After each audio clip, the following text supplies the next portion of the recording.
We will now hear the few words of Ma'am Mahalia Diana Mariano Borja, the Supreme Deputy to the Grand Assembly of the Philippines.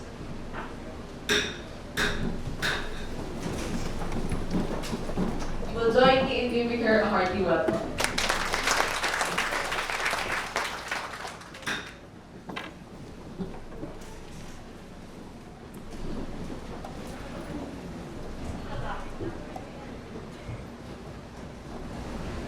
To the dignitaries in the east and on the floor, to our newly installed worthy advisor, Joy, to our dads, moms, Dimonays, Jopies, and Primo girls, a pleasant afternoon. My dear girls of Quezon City Assembly number 17, congratulations on your 15th public installation of officers. Of course, congratulations to our installing team. May I ask our installing officer to please rise? And the other installing officers, can you please rise to be recognized? Congratulations for a job well done.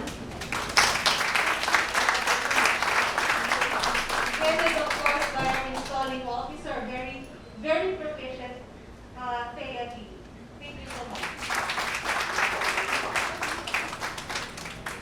And of course, our crowning team. Our crowning team na hindi nagpapuli, led by our dad, Ferdinand Morales. Can I ask our crowning team to speak right? Hindi nagpapahuli yung mga dads, ha? Thank you so much for a very beautiful and impressive ceremony.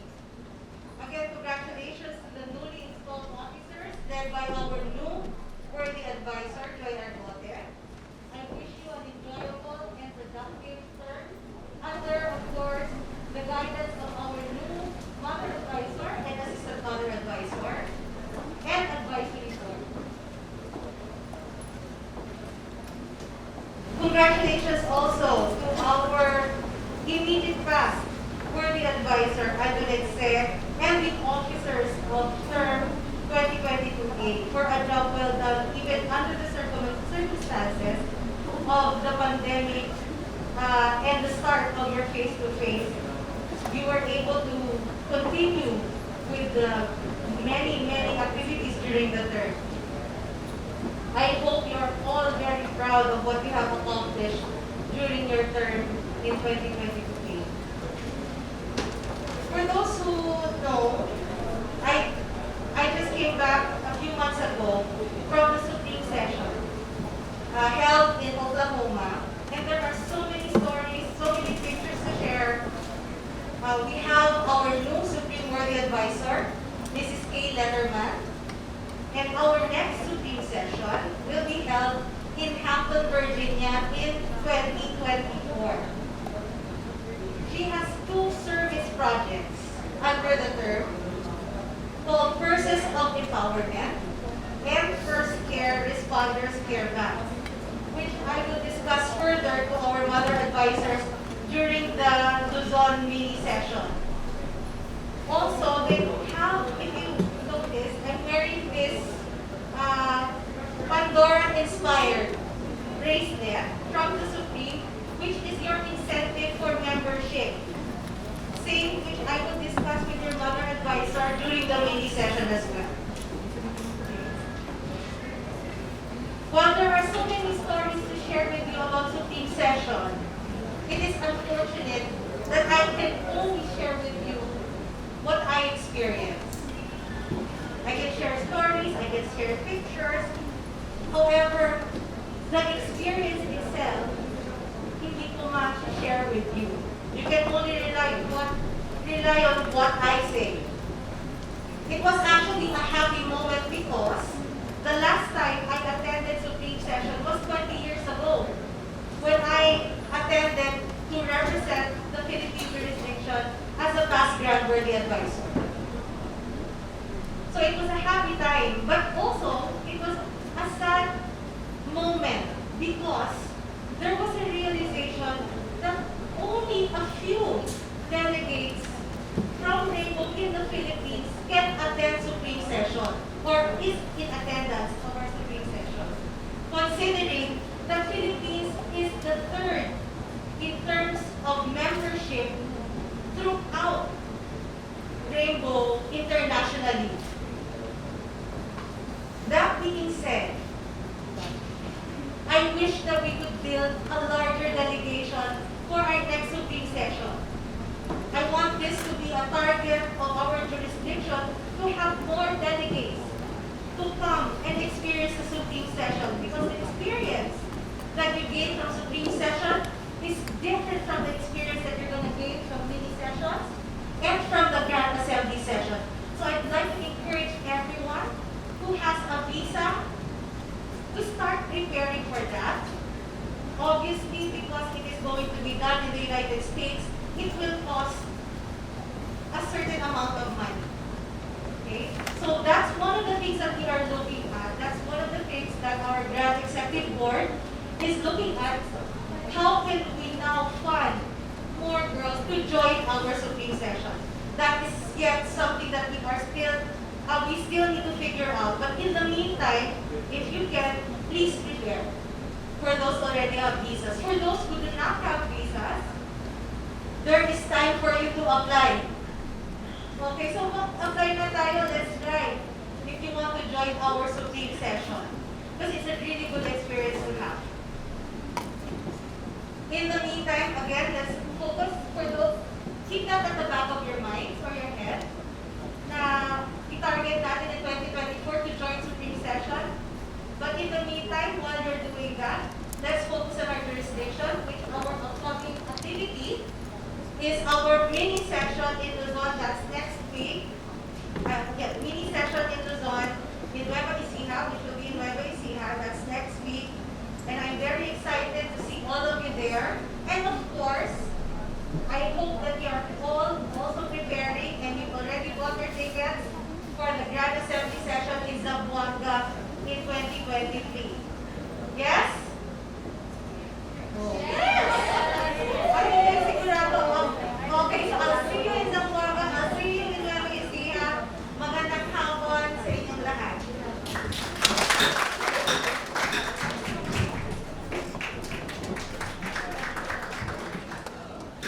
Thank you, Mamahal. To formally give the chance to our past worthy advisors, some of them weren't able to receive their jewels formally. So in order to give them the chance to receive it formally, may we call on the following past worthy advisors, and Sister the leader, you will escort them.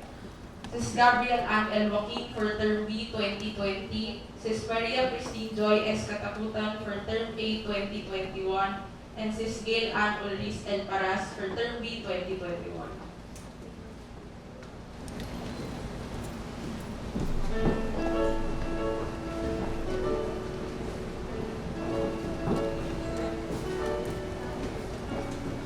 May we call on our Mother Advisor, Ma'am Ellen Cipriano, to award the Past Worthy Advisors Jewel.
Thank you, sisters, and thank you, Mom Ella. Sister the leader, you will escort them back to their seats.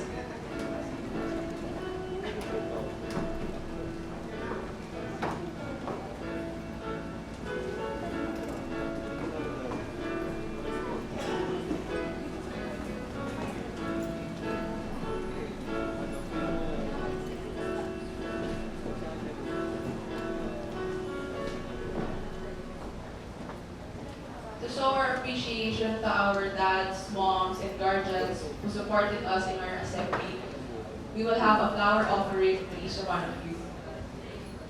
May we request the caller stations and the officers to retire in their positions to offer flowers to their loved ones.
Picture ako kayo. Dali. Picture ako kayo tatlo. Dali, 1, 2. 1, 2. Dali. Dali, 1, 2. 1, 2, 3.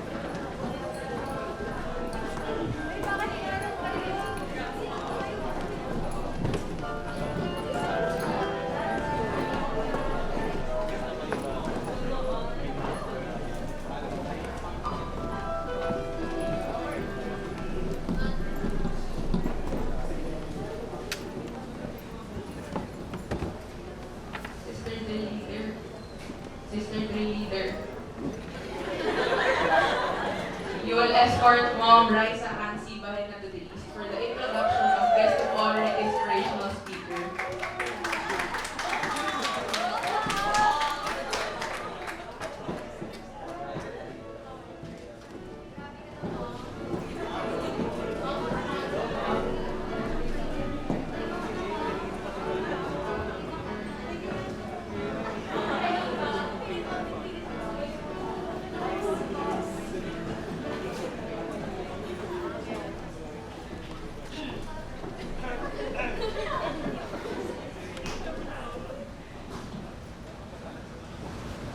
Our guest of honor and inspirational speaker is a faculty member in the Department of Mining, Metallurgical, and Materials Engineering at UP Diliman.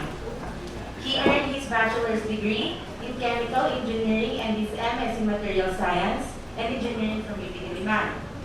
He holds a Doctor of Engineering degree from Dalhousie University. He also received his MS in Innovation and Business degree from the Asian Institute of Management. His research interests include plasma science, ion sources, and charged particle materials interactions. His current focus is on developing affordable plasma and ion source systems for material synthesis and modification. He has worked on PVD and CVD systems for the growth of thin films. He has also developed vacuum-based and atmospheric pressure plasma systems for the surface treatment of organic and inorganic materials. He established the Plasma Material Interactions Laboratory at EMMME, where he implements government-funded and industry-sponsored research projects and mentors research students. Dr. Vasquez is also active in promoting the technology transfer of university-developed technologies. In the year 2007, he was raised as a Master Mason in Milad Lodge Number 12, Free and Accepted Masons Philippines. Currently, He is the Director of the Technology Transfer and Business Development Office of UP Diliman.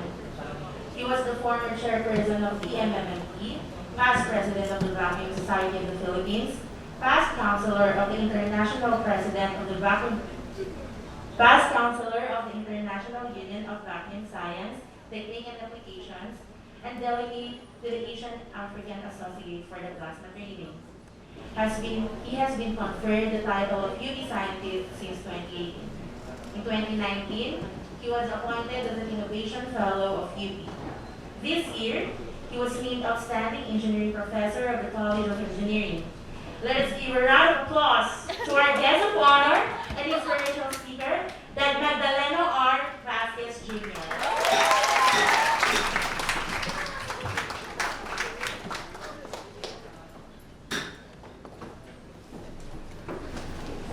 Maraming salamat, Ma'am Bryce.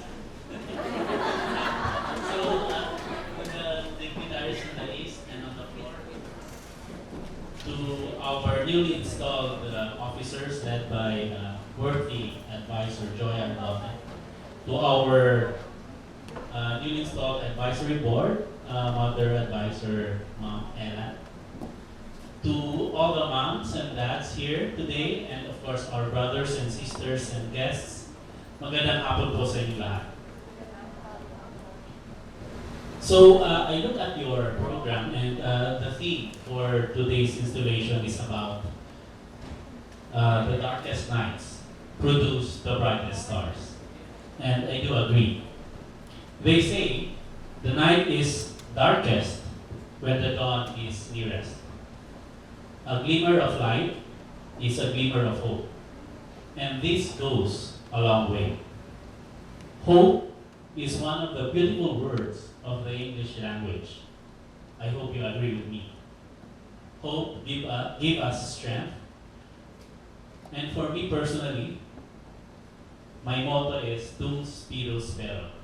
While I breathe, I hope. Hope strengthens our faith. And faith gives us the resolve to persevere. Some parts of the world are in the dark. You girls are the light. We need that flicker of light to provide that hope. So I challenge you to start spreading your light. As what Edith Wharton said, there are two ways of spreading the light. Be the candle or be the mirror that reflects it. Let your star shine.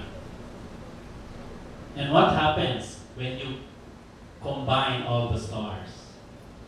You have a constellation, right? Your individual light will complement each other and to complete the colors of the spectrum. I'm working in plasma research, so we deal a lot of research using light. So you create your rainbow, and now you have a shared purpose.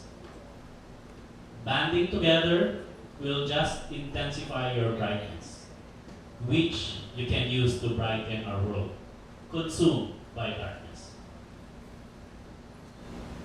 When I do research in our lab, we have a lot of female researchers, and they always claim that girl power is present in our lab. Girl power or Filipina power is very much alive in the Philippines, and the envy of some countries. I studied in Japan, and most in the female in Japan, they don't work in technical fields. But to put these things in perspective, I come from the engineering profession, and traditionally, this is a male-dominated field. However, in the College of Engineering of UP Diliman, 3 of our last 4 deans were women. The incumbent dean of our college is also a woman. The chairperson before me and the one after me are women. In the college, the ratio of male to female engineering students is now close to 50-50. This is unprecedented and definitely not the norm in other countries. In my research group alone, there are more women researchers than men. This is somehow an affirmation of the women-friendly societal conditions here in the Philippines. It is a reflection of the nation's recognition of the role and importance of women in different aspects of the society. Modern Filipina takes charge of her own success and well-being. She knows what she wants and works hard to achieve her goals. Recently, there are a lot of empowered Pinays in the country, from Olympic medalists, beauty queens, and in sports. I want you to draw inspiration from them and make them your role models. To the newly installed officers of the International Order of the Rainbow for Girls, Quezon City Assembly Number 70, under Worthy Advisor Joyce tenure, I challenge you to use your light, and according to Rihanna, shine bright like a diamond. In the darkness, be the light. You are the bearers of optimism in a worn and torn society caused by the calamities, including the pandemic we are in right now. Serve beyond self and be there for others. The virtues of charity, hope, and faith are your guides to strengthen your fight against negativities, injustices, oppression, and unfairness. Use these virtues to serve our community. Your acts of service can propel us to bring our society together and make our community stronger. Together, bring out the best from each other while continuously improving oneself. Make yourself better to become an active, positive contributor to our community. In turn, inspire others to take the same challenge that you once went through. I usually share this with my students, and now I share this with you. Bloom where you are planted, then outgrow your pot. Let me borrow these powerful lines written and delivered by Amanda Gorman. She is the youngest inaugural poet in U.S. history during the inauguration of President Joe Biden. And I quote, "When day comes, we step out of the shade of flame and unafraid. The new dawn blooms as we free it, for there is always light. If only we're brave enough to see it. If only we are brave enough to be it." So I extend my congratulations to the newly installed officers, and good luck on your term. Mabuhay po ang Quezon City Assembly Number 17. Mabuhay po kayo lahat. Magandang hapon. Thank you, Dad Jong. Thank you, Dad Jong. And with that, we would like to present to you this certificate of appreciation. Allow me to read the citations. International Order of the Rainbow for Girls, Quezon City Assembly Number 17, sponsored by Quezon City Lodge Number 122, Free and Accepted Masons, and Calao Chapter Number 9, Order of the Eastern Star. Certificate of Appreciation is presented to Dad Magdaleno R. Vasquez Jr. from Nilad Lodge Number 12, Free and Accepted Masons, Philippines, in grateful recognition for sharing his time and immensive to Quezon City Assembly Number 17 as the guest of honor and inspirational speaker. Given this 30th day of October during the 15th public installation at Capitol Masonic Temple. Signed by yours truly, Joy Argote, Worthy Advisor, Mother Advisor, Ma'am Ellen Marie P. Cipriano, and Chairman Dad Gerard R. Gaspar. Please join me in giving him a warm welcome.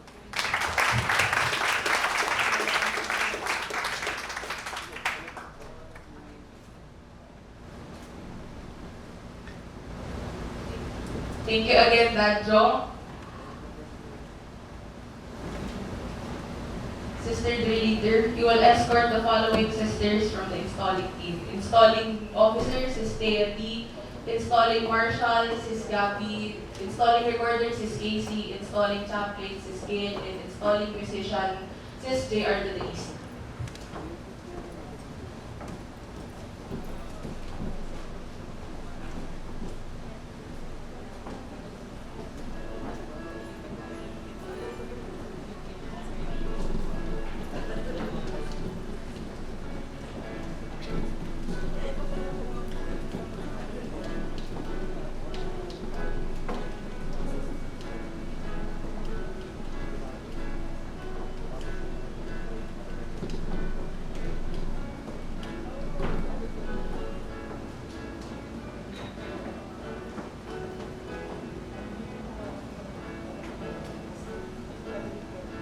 Mom Yami, please join the installing team.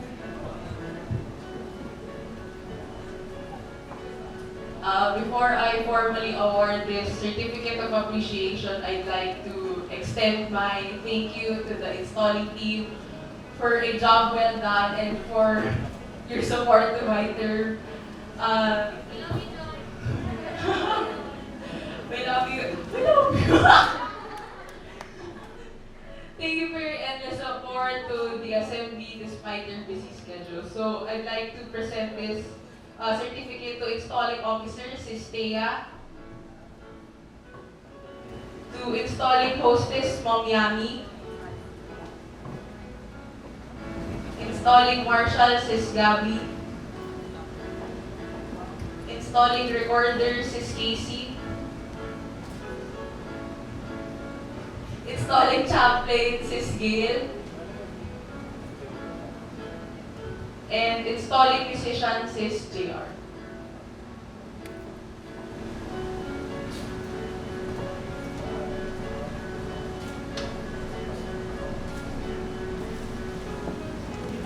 Sister Leader, you will escort them back to their seats.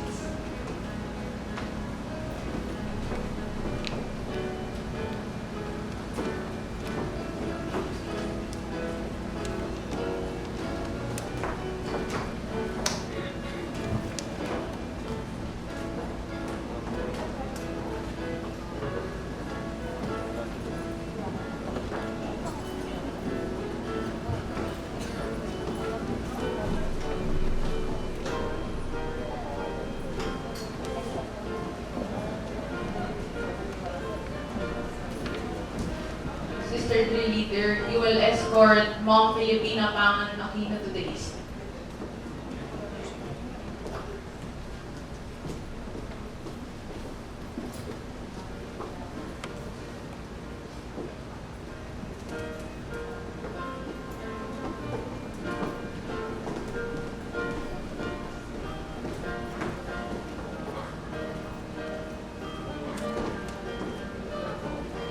I would like to present to you this certificate of appreciation to the immediate past mother advisor, Mom Filipina Pangan Aquino, for her commendable support, dedication, and love to the Assembly during her term as mother advisor. Given this 30th day of October 2022 during the 15th public installation of Quezon City Assembly.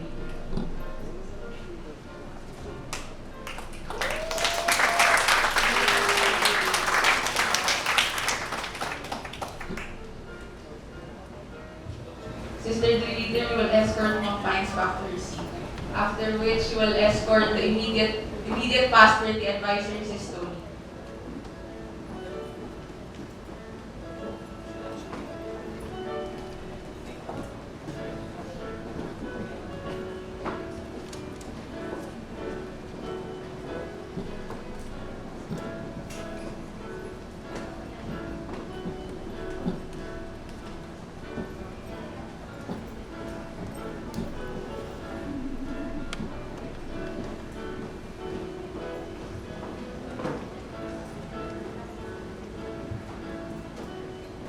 Sis Tony, I would like to present to you the certificate of appreciation in grateful recognition for your outstanding dedication, commitment, and achievements to Quezon City Assembly Number 17 during your term as worthy advisor for Term A 2021.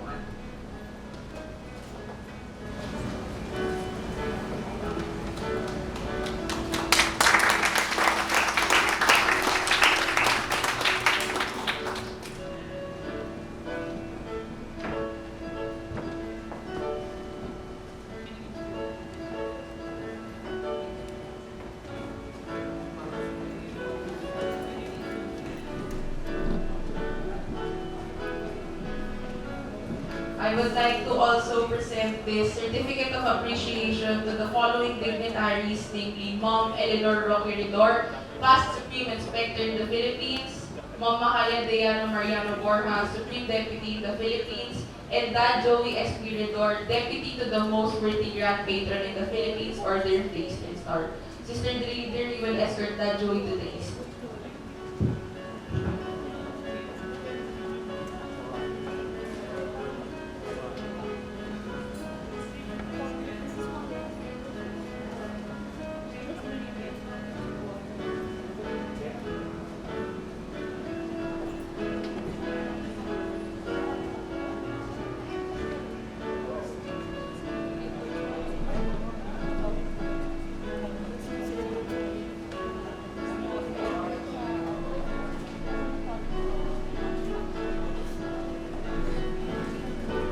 Thank you po, Mom and Dad. Sister Drilly will escort Dad Joey back to his seat.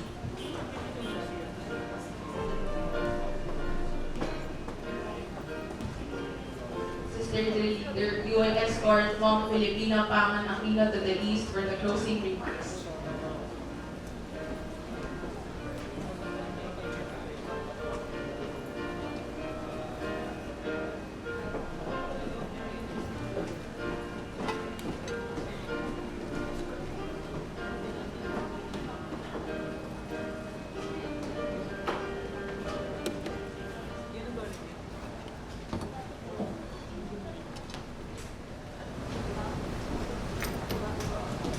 A pleasant good afternoon to all the dignitaries in the East and on the floor. My brothers and sisters from different Masonic affiliated bodies, to our dear families, friends, and guests. On behalf of the Quezon City Assembly number 17, we would like to extend our sincerest gratitude for giving your time and effort despite the bad weather condition we have since yesterday. We are truly humbled and grateful for making this day a special one. Moving forward, I would like to congratulate the newly installed worthy advisor, Joy Argote, and the rest of the Quezon City Assembly number 17 elected and appointed officers and members. My salute for a job well done to our immediate past worthy advisor, Antoinette Kathleen Se, ni hindi ko alam kung paano nyo napagkasya lahat ng activities nyo. Ang gagaling ninyo lahat. Yesterday morning, Joy messaged me, Ma'am, bumabagyo, paano yung installation namin? Sa totoo lang, Joy, hindi ko rin alam kung ano isasagot sa iyo. Then, I remembered the scripture you chose for this term. Faith is confidence in what we hope for and assurance about what we do not see. That is from Hebrews chapter 11, verses 1. Then bigla akong naisip, this is just a reflection of what is happening. So I have to remind her to be faithful that God will not forsake her plans. Kaya dali-dali ako nag-message, anak, just pray and trust that all will turn out well. Stay positive. So Joy, remember what I have been telling you ever since you're the sister of charity. That you have to be versatile in all aspects. Even yung term plan mo, pwede magkaroon ng mga changes. As well as for all of our rainbow girls. I would remind you na, di ba, an organization can be perfect, but the people inside are not. So to avoid any frustrations, always think of what you can contribute to make it a better organization and not just what you can benefit inside. Always embrace the opportunities to collaborate and help one another. All you have the potentials All of you have these potentials. Nakita ko na. All of you have that capacity to be good leaders. And never forget that you are a team. You are Quezon City Assembly number 70. And I am proud of all of you. I hope you will give Ma'am Ellen and Ma'am Bing the same love and respect you have shown me. From the bottom of my heart, I will always be grateful that I was given the opportunity to be your mother advisor for 3 terms. Now let me end this speech with a quote by Dr. Theodore Seuss Geisel, which we all know si Dr. Seuss. Hapon ko lang nalaman Seuss pala dapat. I specifically chose, not just because I am stepping down as your mother advisor, but to leave you all a reminder. Don't cry because it's over. Smile because it happened. Be willing to accept and prepare for any changes in your lives, any difficulties, tribulations, challenges that you will encounter. All of these experiences will help us to grow, to be better people, and gain more wisdom. So again, thank you everyone for being here.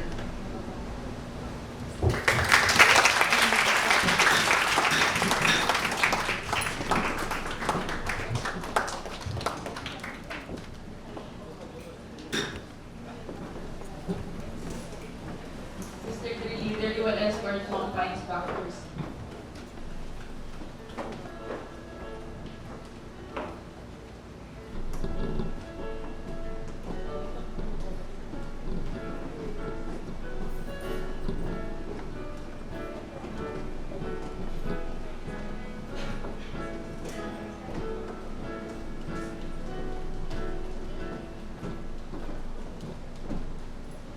We'd like to request everyone to please remain seated while the officers and members of Quezon City Assembly retire.